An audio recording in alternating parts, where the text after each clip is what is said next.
I am Ilay Kumar, working as a assistant professor, Department of Physics in St. Joseph College of Arts and Science.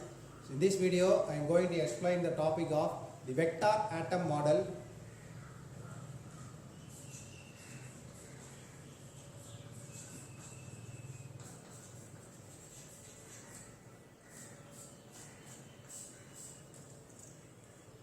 So in the beginning, the scientist who named as Bohr, he says that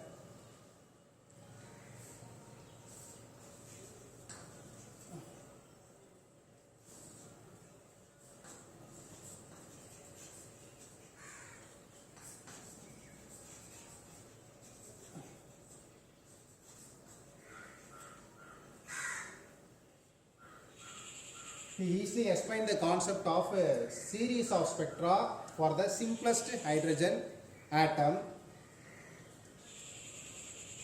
and he failed to explain the multiple spectra for these hydrogen atoms. So these are the drawbacks for the Bohr's theory. So Bohr's concept of atom model, the first point, he easily explained the series of spectra for the simplest hydrogen atom, and he failed to explain the multiple spectra of the simplest hydrogen atom. Next, the another scientist who named as Sommerfeld,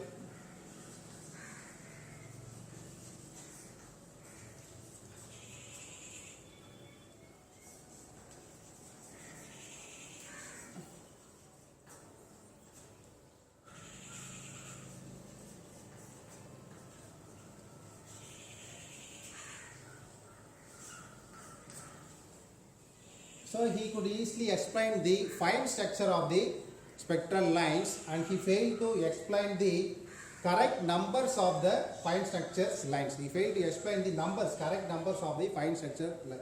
Then he also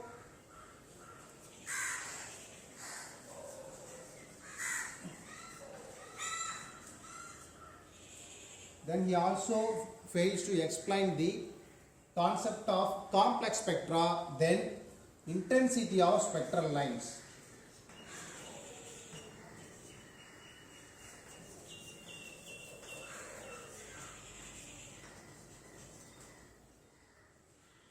So these three are the drawbacks for the scientist who named as Sommerfeld. He failed to explain the concept of the correct number of the fine structure lines, then complex spectra, then third one is intensity of the spectral lines. These three are the drawbacks for Sommerfeld, and multiple spectra are the drawback for the Bohr's concept. To overcome these two scientists, here we introduce the concept vector atom model.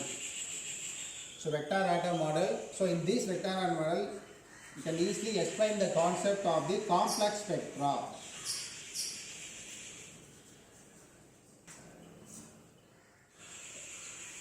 Their relations to the atom structure.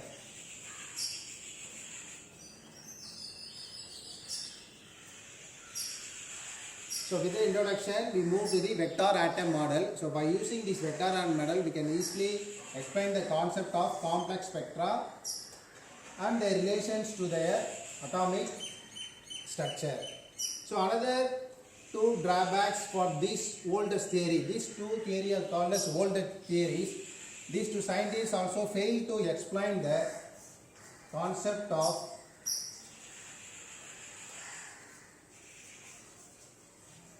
Zeeman effect and Stark effect. They also failed to explain the concept of the Zeeman effect and the Stark effect, that means application of the electric and magnetic field on the motion of the electron in an atom. So these are the drawbacks for these Bohr's and the Sommerfeld. So there are two features for the vector atom model. First one is spatial quantization.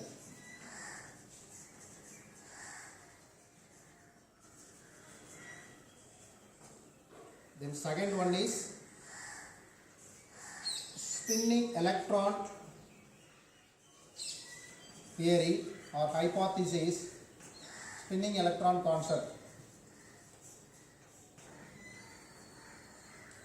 So these are the two features. These are the two features for the vector atom model. First one is spatial quantization.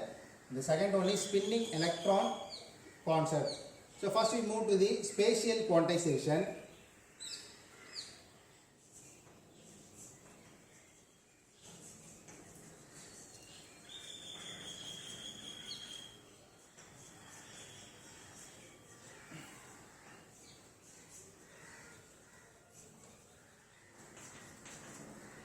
The scientist who named as Bohr, he considered the orbits were quantized, the orbits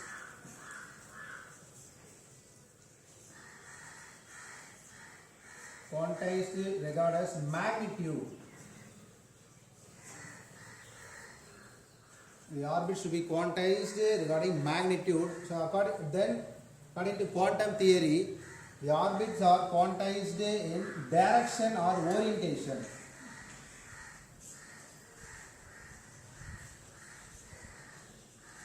Direction or orientation. So this is the difference between the concept for Bohr's and quantum. So for defining this orientation of an electron in an atom or direction, we need a frame of reference. That means we need a reference line for denoting this orientation of the electron in an atom.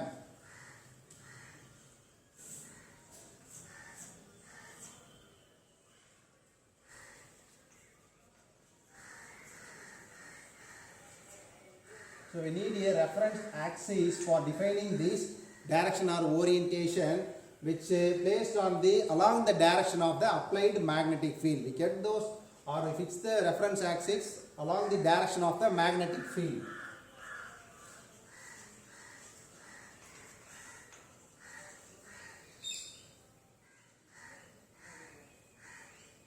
Then the projection on quantized orbits on field direction is also quantized. The projection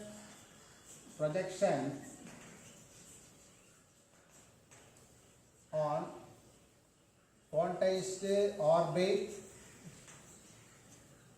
is quantized themselves.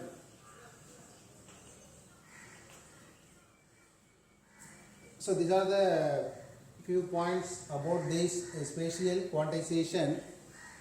With the help of this spatial quantization, we easily explain the concept of Zeeman effect. So with the help of this spatial quantization, we easily explain the concept of Zeeman effect.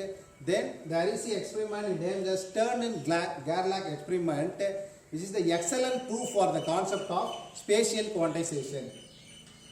Stern and Gerlach experiment.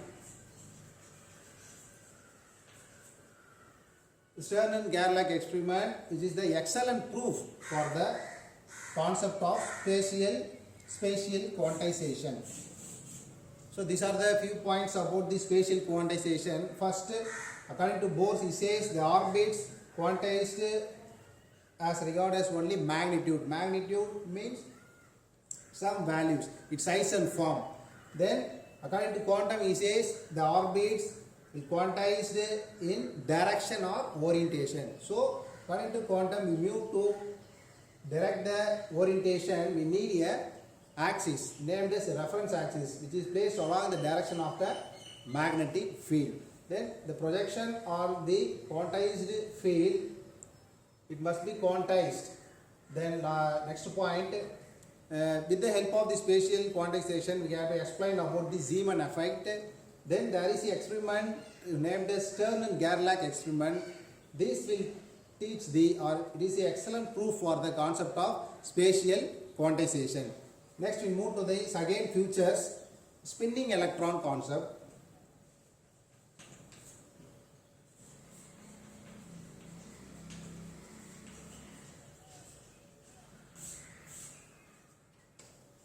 So this developed due to analyze the anomalous Zeeman effect.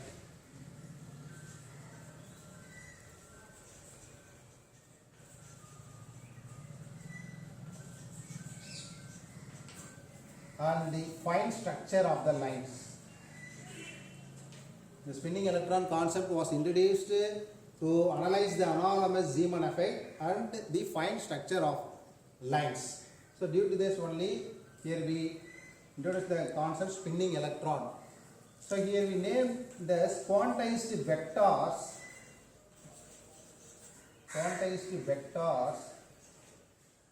L and S. So here L which represents the orbital quantum number, S will represent the spin quantum numbers. Since the electron will reverse